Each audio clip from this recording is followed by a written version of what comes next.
Listo. Microbiota de la cavidad bucal y caries. A lo largo de nuestra vida, la microbiota sufre diferentes cambios. Si comenzamos desde el inicio, antes del parto, el bebé o el feto, en este caso, antes del parto, se encuentra en un ambiente estéril, rodeado de líquido amniótico y de un ambiente totalmente libre de microorganismos. Sin embargo, una vez en el nacimiento, que él entra en contacto y atraviesa el canal del parto, comienza una comunidad de microorganismos a colonizarlo, a adherirse a los diferentes epitelios mediante unos procesos de adhesión. Por lo tanto, la microbiota a lo largo de la vida va sufriendo diferentes cambios. Ahora, ¿qué es la microbiota? La microbiota son microorganismos que frecuentemente se encuentran adheridos al cuerpo humano. Son microorganismos normales. Es una microflora normal de microorganismos. Entonces, ellos establecen con el hospedador una relación biológica llamada simbiosis. ¿Por qué simbiosis? Porque se obtienen beneficios tanto el microorganismo del hospedador como el hospedador del microorganismo. Pero ¿cuáles son las principales funciones de esta microbiota? Las principales funciones es el impedir la colonización de otros microorganismos. ¿Cómo lo hace? Mediante mecanismos de defensa del mismo hospedador. Ese impedimento ayuda a que las bacterias, en cuanto a su crecimiento, a su metabolismo, mediante estos mecanismos de defensa. Activar el sistema inmune, como la secreción de las inmunoglobulinas A secretoras, y también producir nutrientes esenciales. Esos nutrientes esenciales, como son las vitaminas, hay algunas especies de bacterias que ayudan a la sintetización de vitaminas, así como también la coagulación de los ácidos biliares y algunas hormonas. ¿Dónde se encuentra esta microbiota? Frecuentemente se encuentra en algunos tejidos que se encuentran en contacto con el exterior, como son algunas mucosas como las genitales y las intestinales, y algunas de la cavidad oral, piel y del tracto respiratorio. Ahora, hemos dicho microbiota oral, pero ¿qué es la microbiota oral? Nosotros como odontólogos o futuros odontólogos tenemos que tomar en cuenta la microbiota oral. Su principal función es impedir la implantación de patógenos oportunistas. Estos patógenos oportunistas se realiza mediante unos mecanismos de defensa. Y también ellos van a formar unos microecosistemas y ellos, entonces, otra de las funciones es el cuidado de los componentes de estos microecosistemas bióticos. Los microorganismos que se encuentran en la microbiota oral se encuentran los cocos gram positivos. Entre los cocos gram positivos está el Streptococcus viridans, el Streptococcus mutans, el Streptococcus sanguis, oralis y mitis, entre otros. En menor cantidad los Streptococcus pyogenes y entre los anaerobios se encuentran los Peptostreptococcus. En cuanto a los cocos gram negativos, se encuentran el Neisseria en gran cantidad o los que destacan y el Veillonella. Entre los bacilos gram negativos se encuentra el Actinomyces y el Lactobacillus. En menor cantidad está el Rhotia dentocariosa. Entre los anaerobios, el Bifidobacterium y otros no bien definidos como son el Dipteroides o Dipteromorphos. En cuanto a los bacilos gram negativos, está el Pretobella, el Portifimonas, el Fusobacterium y entre otros tenemos algunos protozoos, algunos Spirotecas comensales y algunos hongos como son el Mycobacteria, el Mycoplasma y el Cándida.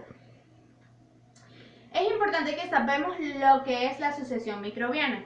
La sucesión microbiana es que dentro de la microflora pueden encontrarse dentro de la microbiota algunos cambios. Estos cambios se dan por la sustitución de microorganismos. Esta sustitución de microorganismos es lo que se llama sucesión microbiana, la cual puede ser halogénica o autogénica. La halogénica se refiere a cambios en el hábitat de tipo no microbiano. Por ejemplo, la erupción de los dientes, el momento del nacimiento, la caída de los dientes o incluso el utilizar las prótesis dentales. Ocurren unos cambios dentro del hábitat que son de tipo no microbiano y producen una sucesión microbiana halogénica. En cuanto a la autogénica, es la sustitución de microorganismos por otros desde los otros que se adaptan de mejor manera que los colonizadores primarios. Esto se debe al consumo de nutrientes, a cambios en el pH o a la acumulación de productos de desechos excretores. En cuanto a los ecosistemas, se puede considerar la microbiota oral como un ecosistema abierto, porque él se encuentra en contacto con el ambiente externo que nos rodea y en contacto con un flujo de elementos del ambiente externo. En cuanto a los ecosistemas, se encuentra la saliva, la mucosa, el surco gingival, las piezas dentarias, materiales artificiales y el dorso de la lengua. En cuanto a la saliva se puede considerar como un líquido viscoso que es proveniente de la secreción de las glándulas primarias como la parótida y glándulas secundarias como la sublingual, la submaxilar. En cuanto a la saliva, en los microorganismos que se encuentran en ella están los cocos gram positivos anaeróbicos facultativos en un 45%, cocos gram positivos, bacilos gram positivos en un 15% y cocos gram negativos en un 15%. En cuanto a las mucosas están representadas por un epitelio queratinizado,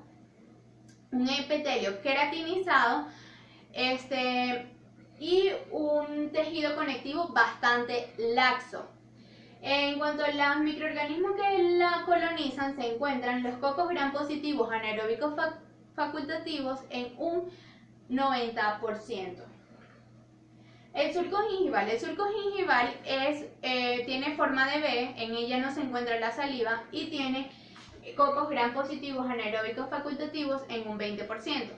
En cuanto al dorso de la lengua, se encuentra colonizado por un 50% de microorganismos anaeróbicos facultativos, cocos gram negativos aeróbicos estrictos y bacilos gram positivos anaeróbicos facultativos. Las superficies dentales se encuentran colonizadas por las bacterias que producen la caries normales, como son el Streptococcus y algunos el mutans y el viridans. En cuanto a los materiales artificiales, es todo aquel elemento que consideremos no propio del hospedador, por ejemplo, algunas restauraciones dentales o algunos tratamientos ortodónticos. En cuanto a los factores de la cavidad oral que influyen en el crecimiento de los microorganismos, están los factores físico-químicos. Entre los factores físico-químicos, la humedad, el pH, la temperatura.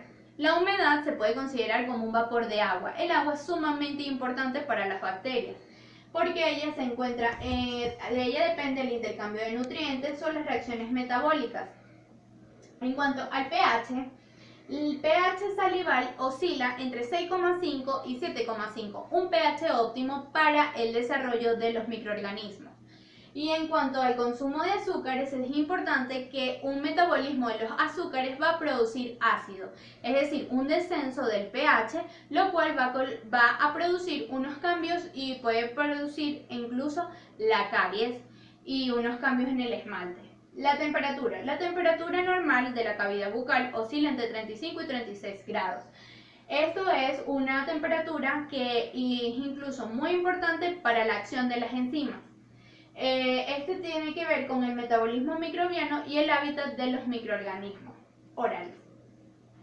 Factores de adhesión, agregación y congregación. La adhesión se define como un fenómeno que ocurre entre el microorganismo y los tejidos corporales del hospedador. Esto produce el fenómeno de la adhesión.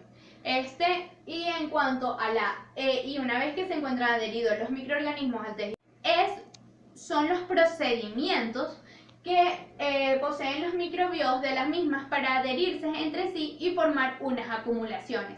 Es más, se debe al fenómeno de la coagregación, la formación de la placa dental.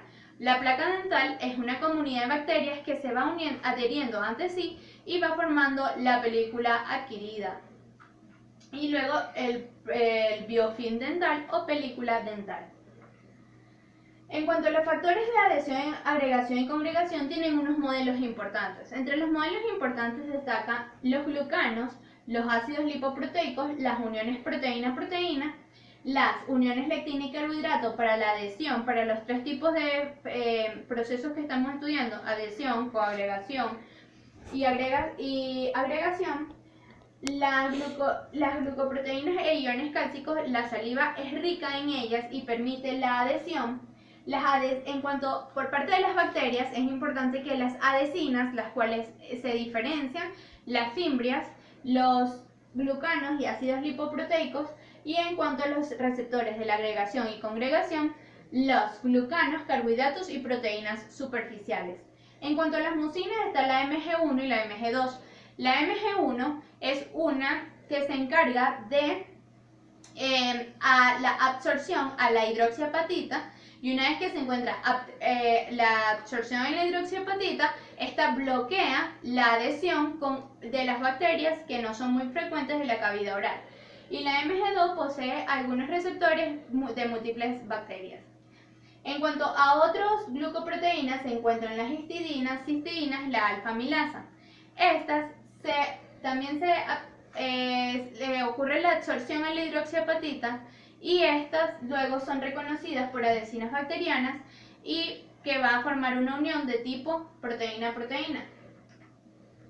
En cuanto a los factores nutricionales dentro de la cavidad bucal son de tres fuentes: endógenas, bacterianas y exógenas. Las endógenas son de los tejidos o secreciones del hospedador, las exógenas de la dieta, y las bacterianas dependen de otros microorganismos. Los factores protectores del hospedador se encuentran la saliva, la masticación, la deglución, entre otros. Entre los factores antagónicos bacterianos es que dentro de una microflora siempre va a haber interacciones de los microorganismos, y estas nos pueden ser perjudiciales. Entre algunos factores antagónicos bacterianos se encuentra la competencia por receptores de adhesinas. La colonización de unos puede provocar que no haya colonización por otros, por lo tanto existe una competencia por los receptores para la adhesión. Otra de los procesos antagónicos es la competencia por sustratos nutricionales, los cuales van a estar beneficiados aquellos que se encuentran enzimáticamente mejor dotados.